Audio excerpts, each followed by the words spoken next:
So I came across a post in the Otome Games subreddit a while back where a poster completely new to the genre had written in to express total confusion with what they were playing. They did not understand what a visual novel was, and the game they picked it was not one I would have put in front of a rank beginner. But the post got me thinking, what would I recommend to someone who has never played an Otome game before? Welcome to Otome Beat. I'm your hostess, Maudlin Marionette, a semi-professional Otome knower who's been playing since Hakuoki, Demon of the Fleeting Blossom, was first released in 2012. I won't claim to have played everything, but with a decade plus of experience under my belt, I've played a lot of it. Based on my extensive knowledge of what's available, these are my recommendations for where to start and what to avoid, at least until you have a little bit of experience with these types of games.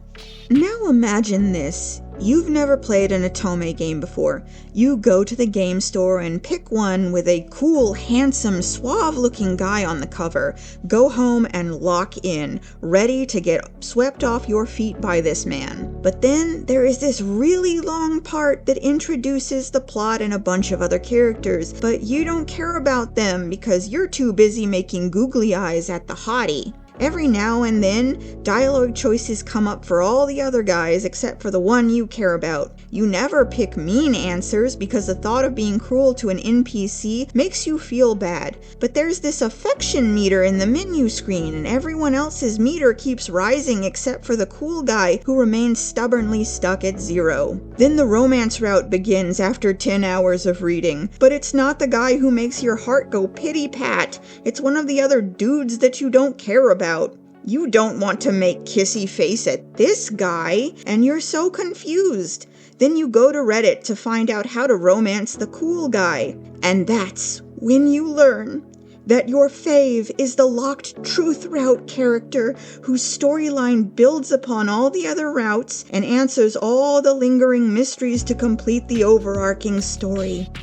And to unlock him, you have to play through all the other character routes so you won't be making kissy face at him for at least another 40 hours. I can easily imagine that if this was how your first experience played out, you'd probably quit right then and there and write Otome games off completely. That's why I recommend Him, the Smile, and Bloom as a good first starter Otome. This game has no locked characters, and getting into a romance route is an easy to understand and straightforward process. You just read through a short prologue that introduces Phil Flower, a flower shop whose popularity has as much to do with the handsome men on staff as its colorful blooms. Then you're taken to a selection screen where you can pick a flower associated with each love interest. Tweedia for Wataru, the cheerful yet vulnerable newbie who just joined the store. Mimosa for Ginosuke, the handsome playboy. Anemone for Hokuto, the responsible and kind manager. And Nandina for the aloof and reserved Tenya. Each romance story is short at about 4 hours of reading time, but don't think that these are rushed or underbaked. Rather, Him, the Smile, and Bloom respects your time. Each story is tightly focused with no unnecessary padding to stretch out the runtime. Most Otome games have fantastical elements, and of the ones that don't, they tend to lean into very soap opera-ish melodrama. But Him, the Smile, and Bloom's 4 stories, by contrast, are heartfelt while staying grounded and relaxed. And there is a unique heroine for each love interest, which allows each relationship to have a distinct dynamic, such as Wataru's story is about him falling for a slightly older woman who also works at the flower shop, versus Hokuto's story, which is about him becoming closer to the girl next door he's known for years. The writing trusts that the magic of falling in love despite the challenges posed by everyday life is enough to keep you riveted without dipping into crazy plot twists that layer on drama. Each romance route will take you on a journey from the spark of attraction at first meeting to a happily ever after that is both satisfying and self-contained. This game was designed in such a way that you could read one story or all of them and not feel like you're missing something. I recommend Him the Smile in Bloom to two types of people. If you have never read a visual novel before, its manageable length and straightforward nature make it about as gentle an introduction into the genre as possible. If you are into those viral book talk books with the cartoony soft, pastel, corporate Memphis-style book covers, this one will feel very familiar to those types of books. I'd recommend starting with the Nandina route because it has a meet-cute premise where Tinya, the love interest, reconnects with an old classmate from high school and proposes that they spend a week together to decide if they want to be friends or lovers. For half the week, they will be boyfriend and girlfriend, and the other half, they'll just be pals. While I think that you should read all of the routes, this is the one that the book talk girlies will lap up extra thirstily. If Him the Smile in Bloom sounds a bit too bland and normal for your tastes, 9 RIP will let you take a walk on the wilder side while still remaining accessible. This game is about Misa, a high school student anxious about her future who's about to get pulled into the epicenter of supernatural happenings. During the short prologue, the choices you make will steer you onto one of 4 story paths. The Ghost Stories route, where Misa is drawn into the ghost realm inside her very haunted high school. The Urban Legends route, where she has an out-of-body experience and meets the ghosts that wander her city. The Otherworld route, where she is dragged into hell and has to find her way back to the mortal plane. And the Spirit World route, where Misa is haunted by 2 benevolent spirits that cause a bunch of comedic mayhem. There are 2 love interests to romance per story arc. Each character romance route is of modest length. It will probably take around 5 to 6 hours to finish the first character route in each segment, and if you go back for the second character, that playthrough will be much shorter as you can shave off a lot of the common route through the skipped text function that lets you fast forward through anything you've already read. Each romance stands well on its own, and aside from a handful of routes that could have used maybe an additional 30 minutes or so to build up to the ending a little better, they are satisfying reading experiences. If you happen to clear all 8 romance routes, it will unlock the 9th character who also functions as a truth route that explains exactly why Misa is at the heart of all these supernatural shenanigans. But this route is very short, and while the explanation puts a capstone on things, this is not really a game that required a truth route.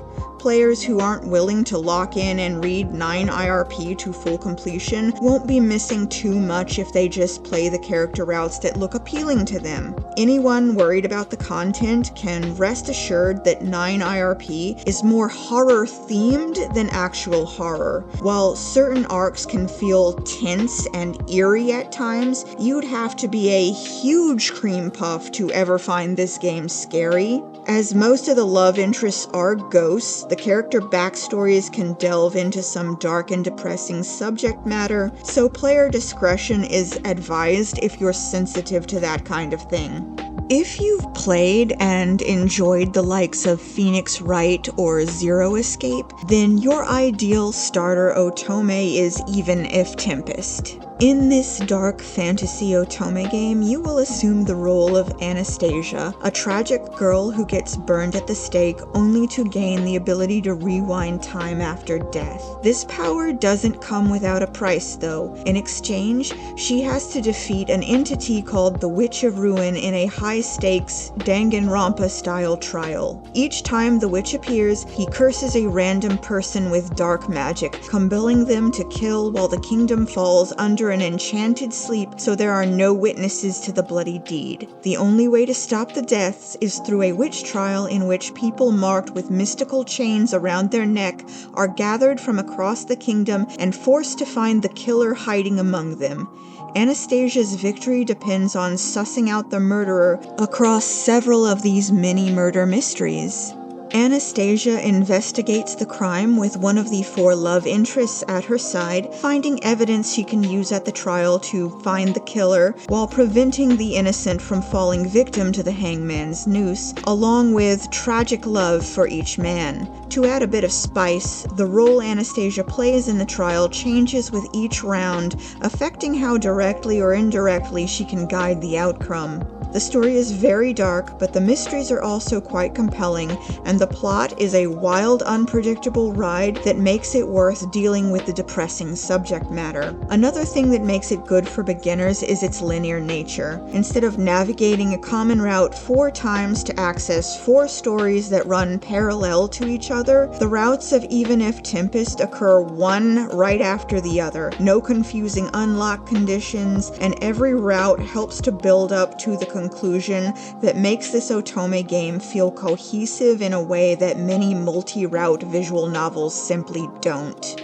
Even If Tempest's one major drawback as a starter Otome game is its length. It took me about 25 hours to read it from beginning to end, which would maybe sound like a lot for someone not experienced with the genre, but that's actually a fairly modest length for a 100% read-through of a game, and the plot is so good that those hours really just fly by like nothing. If you already have your eye on something that's not on this list, don't let me dissuade you from playing it. We have a helpful community of game walkthrough writers that can take you step by step through even the trickiest character route to ensure that you don't get frustrated. It's a very rare Otome game that doesn't have at least one walkthrough somewhere online. Many Otome gamers got their start with Hakuoki or Amnesia due to the anime tie-ins that were airing on Crunchyroll around the time both of these games were released in English, and we managed just fine, even though that now I feel that Hakuoki is way too long and Amnesia is a bit too obtuse to recommend to a newbie, even if they are the titles I cut my teeth on. However, there are still a few games that beginners should avoid, at least until they have a few games under their belt. My first anti-recommendation is Piofiore, the sexy mafia crime drama. Now, I love this game to absolute bits, but it is not beginner-friendly, not at all. It has a very complicated stat system chugging away under the surface. Not only do you have to raise each character's affection level, there's a secondary stat that you have to raise that differs for each route, and